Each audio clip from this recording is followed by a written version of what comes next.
CEO do Vasco mentiu para jornalistas e torcedores? O que realmente aconteceu nessa história?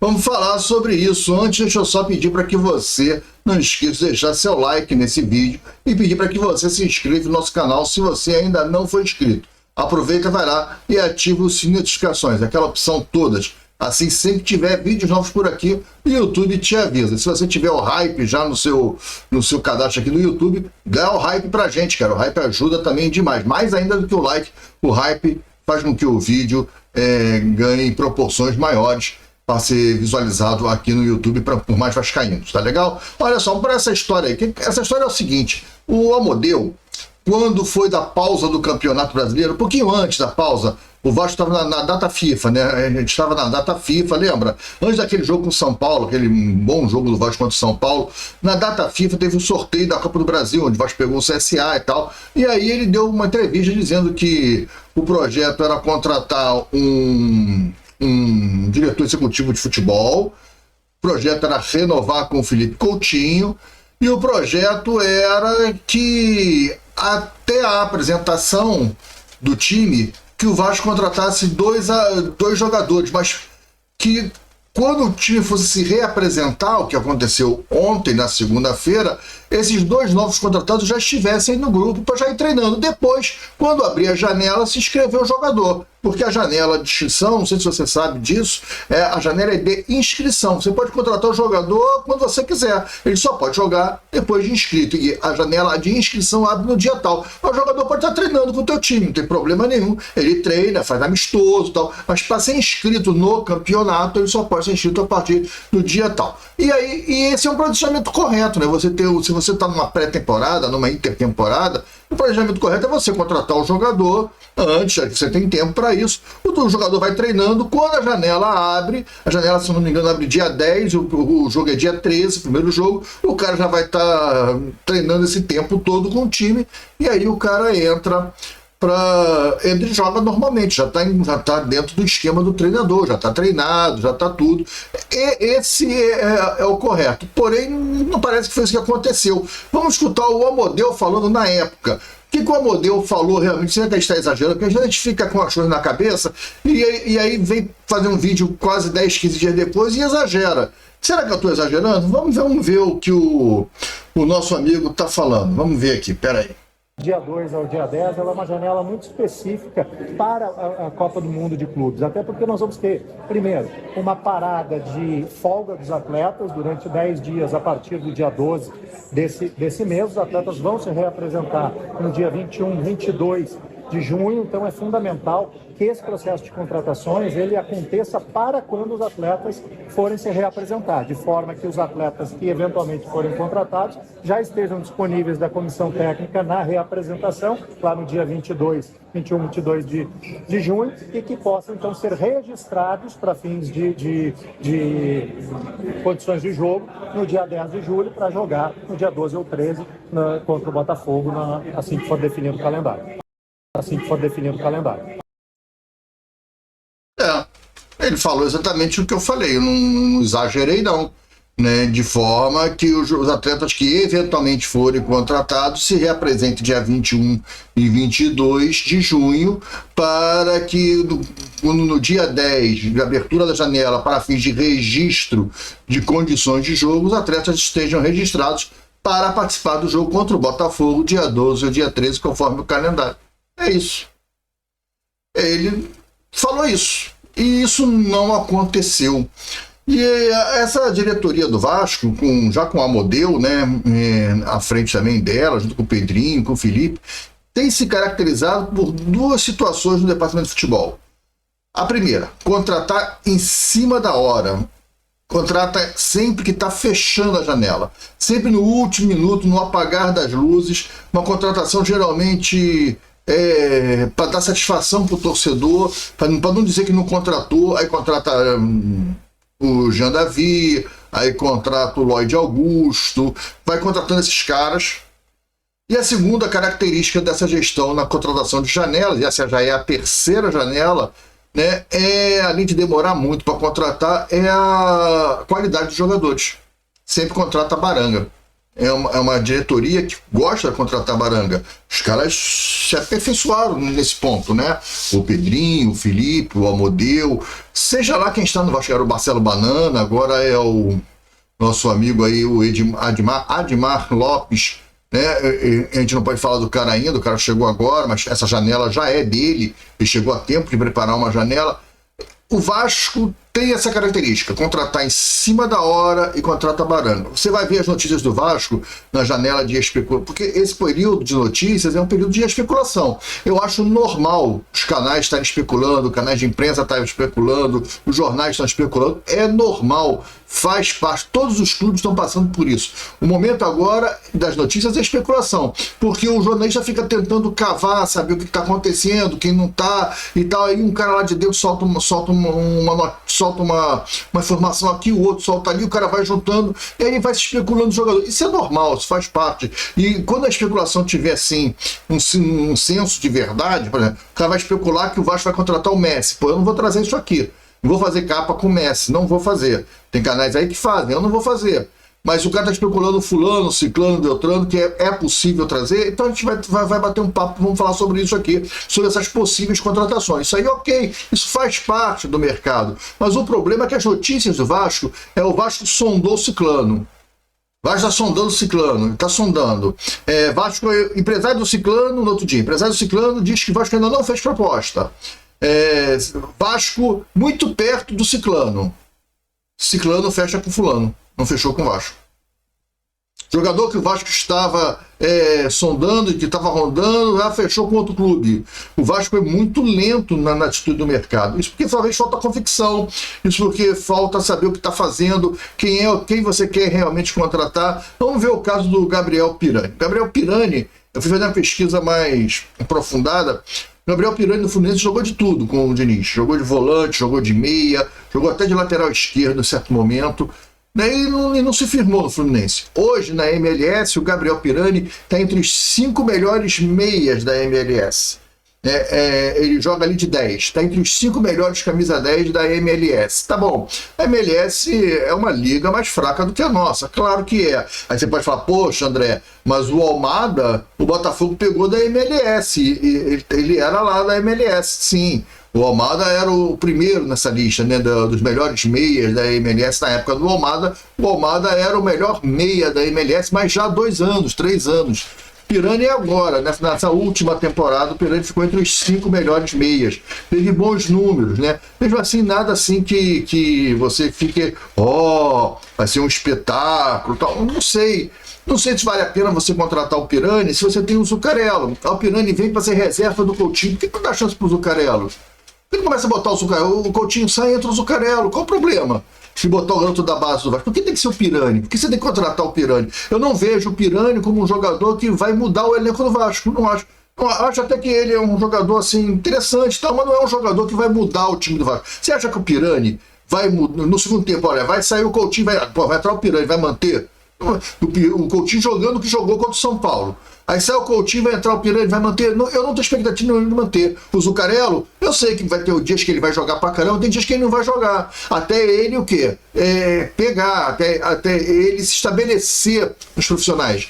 Até porque o Zuccarello é muito jovem ainda. O certo seria o Estrela. Mas se você acredita no Estrela, e não é nada contra o rapaz, é contra a questão da contusão dele. Ele operou em dezembro, a expectativa era ele voltar no final de janeiro. Nós estamos em junho e ele ainda não voltou. Ontem ele estava treinando, apareceu o vídeo da Vasco TV ontem, ele estava junto com o David, né, com o DVD. Eles estavam treinando com bola, com o elenco, treinando junto com o elenco. Mas você acredita que o Estrela vai voltar jogando futebol? Eu não sei. Não posso, nesse momento, não vou contratar, porque eu não vou contratar ninguém ali para a reserva do Coutinho, porque eu tenho Estrela. Eu tenho Estrela? A pergunta é, eu tenho Estrela? Eu ainda não tenho Estrela. Entendeu o que eu tô falando? Mas o Estrela é craque.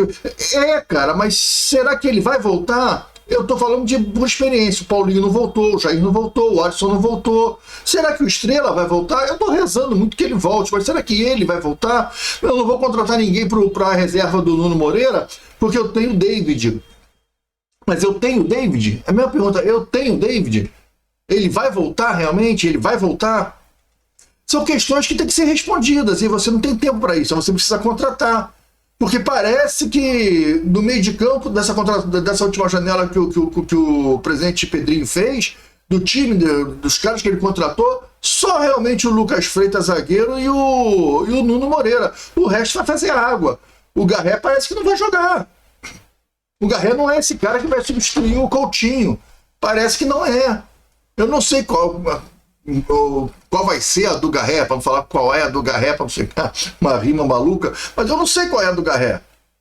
Ninguém sabe, nenhum torcedor sabe. Não adianta ficar falando, mas tem o Garré. Cara, o Garré até agora não mostrou que veio. Porque jogou fora de posição, porque o Nuno se adaptou e jogou. Quando o cara joga bola, o cara joga bola, cara. O Garré, todas as vezes que entrou, não jogou. É um cara daqui, é argentino, é sul-americano. O Garré não mostrou pro que veio. O Lloyd, a gente já sabe o que ele é doido. Ele é peladeiro, o Lloyd é peladeiro. Ele faz umas jogadas assim, mas ele tenta um elástico e erra. Ele levanta o pé, a bola sai pela lateral, passa por do pé dele. Ele é peladeiro, cara. Ele é um jogador de pelada. Não é um jogador para jogar no Vasco. Então já sei que eu não posso contar. O Lucas Oliveira já está se falando em estar na lista das dispensas, ou seja, para tentar negociar ele no meio do ano. Trouxe o cara em janeiro, já vai dispensar o cara. Ou seja, as contratações são mal feitas, é dinheiro jogado no lixo. Não, mas o Lucas Oliveira veio de graça, tu pagou o salário do cara 6 meses, para não fazer nada. Jogou 3 partidas, entregou uma lá no Volta Redonda. O Volta Redonda entregou o jogo, pô. E você tá pagando o cara, isso é dinheiro jogado no lixo. O Jean Davi tá lá encostado, fedendo a peixe. As contratações são muito mal feitas, cara. O Vasco contrata muito mal. Porque tem um scout horroroso, porque tem um diretor técnico horroroso. Eu já estou discutindo se as contratações passam pelo crivo do diretor técnico e o que está chegando é isso, o cara tem um olhar ruim, porra. O cara tem que ser mandado embora. Não pode ser só o Marcelo Banana. Mas ele não pode ser mandado embora porque ele é irmão do presidente, ele é o amigo do presidente, que é o enviado de Deus. Essas maluquices estão afundando o Vasco. O Vasco precisa de uma gestão profissional. O diretor técnico não diz o que veio. O que faz o Felipe no Vasco? Qual o papel dele no Vasco? Nem nas contratações você consegue ver o trabalho do Felipe. Não, ele está na transição da base. É mentira. Quem faz a transição da base profissional é o Léo Matos. Não é o Felipe. Ele não se envolve com isso. Felipe é diretor técnico. E o Felipe vai falar o que para o Fernando Diniz sobre a questão? O Felipe jogou muita bola. Mas o Felipe, como treinador, não é igual ao Fernando Diniz. O Diniz é muito maior do que o Felipe. Ele vai falar o que para o Fernando Diniz? Não tem bagagem para discutir com o Fernando Diniz, para conversar com o Fernando Diniz. Não tem bagagem, tá errado. Esse papel do diretor técnico, desde a época do Abel Braga, isso não ficou muito claro. Não tá muito definido. O Vasco precisa de um treinador, o Vasco tem. E o Vasco precisa de um diretor executivo de futebol que tenha autonomia. O Felipe não pode estar fazendo nada do Vasco. As contratações do Vasco são ridículas. A pergunta que eu faço é para você, torcedor. É o seguinte, você tem 1 milhão na mão. Vou botar assim, um exemplo, botar redondo. Tem 1 milhão na mão. O que você acha que você faria para o Vasco hoje com esse 1 milhão? Você contrataria um jogador de 800 mil? Ou você contrataria 10 de 10 mil? De 10 milhões. O que você faria? Você tem que decidir o que você vai fazer, cara. Vai contratar 10 de 10, 1 de 8. Ainda me sobra 200 de troco. 1 de 800. Eu vou contratar 1 de 800 milhões ou eu vou contratar 1 de 800 mil ou eu vou contratar 10? Eu tenho que saber, cara, o que eu vou fazer, cara. 10 de 100 mil. O que eu vou fazer? A conta é essa, né? Eu vou trazer 10 de 100 mil, 1 de 800 mil e vou guardar 200. O que eu vou fazer com esse dinheiro? Eu tenho 1 milhão. Eu trago 1 de 800 mil ou eu trago 10 de 100 mil? Essa é a conta. Eu acho que você tem que trazer o torcedor do Vasco, ele não acredita mais. Nós estamos perdendo a esperança. Porque você abre as notícias do Vasco, é só notícia ruim, cara. O Vasco não traz nenhuma notícia boa pro seu torcedor, cara. É só fraude, polícia, bagunça, golpe, gestão errada, coisas erradas sendo feitas, só politicada, coisa podre. A gente tá enjoado disso, cara. O torcedor do Vasco tá com nojo disso. O torcedor do Vasco tá se afastando do Vasco. Você vê nesses períodos que não tem jogo do Vasco. Quando tem jogo, ok, a torcida ainda tem jogo, ainda vai lá, tal, assiste, tal. Mas quando não tem jogo, a torcida vai se afastando. Sabe o que vai acontecer? A torcida vai começar a diminuir. Vai começar a diminuir a torcida. Daqui a 10, 15 anos, você já não tem mais o número de torcedores que você tem. O Vasco passou por esses 25 anos e com um fenômeno, que a torcida conseguiu crescer, a parte jovem da torcida. Tem que se aproveitar esse momento. Isso não vai se repetir. Não vai suportar mais 25 anos. Vai virar o América. Com a diferença é que vai ficar com a prateleira cheia de título. Ah, eu já fui isso, eu já fui aquilo. Varandão da Saudade, recordar é viver. Falando em recordar é viver, Varandão da Saudade, tá aí, ó. Você vê, ó. 68 anos que o Expresso da Vitória, em 1957, deu uma goleada lá de 7-2 no Barcelona. Jornal lá, o Vida Deportiva lá de Barcelona, colocou: o Vasco venceu com uma facilidade que deixa dúvidas do valor real do nosso futebol. Essa foi a manchete do Vida Deportiva, o jornal lá de Barcelona na época. O Expresso da Vitória foi lá e deu de 7-2 nos caras. Está se comemorando 68 anos dessa vitória. Isso é passado. A gente está vivendo de passado. Aí o Vasco vai ser um grande museu. São Januário vai ser um grande museu. Olha, aqui nós já tivemos times aqui. Olha essa torcida. Ah, mentira que o Vasco tinha essa torcida toda. Mentira que o Vasco enchia o Maracanã. Ah, que isso? Pô, o Vasco enchia o estádio todo com a torcida? Sério, porque a gente vai estar no momento, a gente vai ter só pouquíssimos torcedores. Porque a nova geração, ninguém quer torcer para perder, cara. Não consegue manter esse amor. Nós estamos vivendo hoje os jovens que são filhos daqueles que viram o Vasco vitorioso, que ainda estão por tradição, mas os filhos desses filhos não vão ser Vasco, porque não vão ter o que contar. Por exemplo, eu tenho um filho de 17 anos que nunca viu o Vasco ser campeão de nada. Ah, ele viu a Copa do Brasil. Ele não viu a Copa do Brasil, ele tinha 3 anos de idade. Ele estava vivo, ele não viu a Copa do Brasil, ele não torceu pro Vasco naquilo ali, ele não sabia nada de Vasco. Ele é Vasco e ele é muito Vasco, meu filho é muito Vasco, mas é Vasco por causa de mim, cara. Porque eu conto as coisas para ele. O filho dele, ele não vai ter o que contar pro filho dele. O que ele vai contar pro filho dele? Ah, o papai sempre torceu pro Vasco, porque o seu avô era Vasco. Aí o seu avô me contava que o Vasco foi campeão disso, campeão daquilo. Papai, e você? Qual foi o título que você estava lá no Maracanã, nem em São Januário, você viu? Não, papai não viu título nenhum do Vasco. Vasco não... Não, papai não viu. Papai não... Ele não viu. Ele vai ser um cara que não viu nada, porra. Ele vai contar o que pro filho dele? O filho dele não vai gostar de futebol, cara. Ou vai ser outra coisa, vai torcer para outro clube. Não vai torcer pro Vasco. Essa nova geração que vem aí, ela vai acabar. A torcida vai diminuir. Porque a torcida que está hoje, jovem aqui, é a torcida que são os nossos filhos. Nós que vimos o Vasco campeão. Mas a próxima geração, meu filho não vai ter o que contar pro filho dele. E é isso que vocês estão fazendo. É isso que vocês estão fazendo ao contratar Gabriel Pirani, né? Agora saiu uma nota aí de um jogador que, da segunda divisão lá da Inglaterra. Eu trouxe aqui o tal do, como é que é? Ronald. Horroroso, um jogador horroroso, segunda divisão do Swansea, que é lá da segunda divisão do futebol inglês. Então, do Ronald, o cara é horroroso. Então, esses são os caras que o Vasco está mirando. Isso é um absurdo, cara. É um absurdo. Faz isso com o torcedor do Vasco, não, cara. Faz isso não, pô. O torcedor do Vasco não merece isso, não, cara. Uma gestão estúpida no futebol. Espero que venham nomes para resolver. Que venham jogadores para resolver. Eu não quero nem jogador de nome, eu quero jogador que saiba jogar futebol. Que venha e eu fale assim, esse cara eu não conheço. Vamos ver como é que ele é. Ele entra, arrebenta, fala, esse cara é bom. Não foi o Nuno Moreira, eu não conheci o Nuno Moreira. E chegou e deu resposta, tá jogando aí. É genial? Não é, mas é um jogador que dá resposta. É um jogador que sabe jogar futebol. Tá bom. Gosto de jogador que joga futebol. Chega de Alex Teixeira, Gian Davi, Matheus Cocão, Esforza. Os caras que não dão resposta nenhuma. Lloyd. Esses caras não dão resposta. Esses caras ficam no banco, vão entrar e você fica desesperado, pô. Esses caras não vão melhorar a gente em nada. Não vão melhorar o time em nada. E aí você acha que o Gabriel Pirani vai ser o diferencial? Ele vai mudar alguma coisa? Então deixa os jovens da base, bota os jovens para jogar. Dá moral pro jovem, enche o banco de uma molecada, dá moral e deixa o cara entrar e jogar bola. Ele vai errar a primeira, vai errar a segunda, mas deixa ele, cara. Uma hora ele acerta. E a hora que ele acertar, ele vai pegar confiança e ele vai embora, cara. É moleque, é garoto novo. É isso. Esse é o que eu penso. Galera, é isso.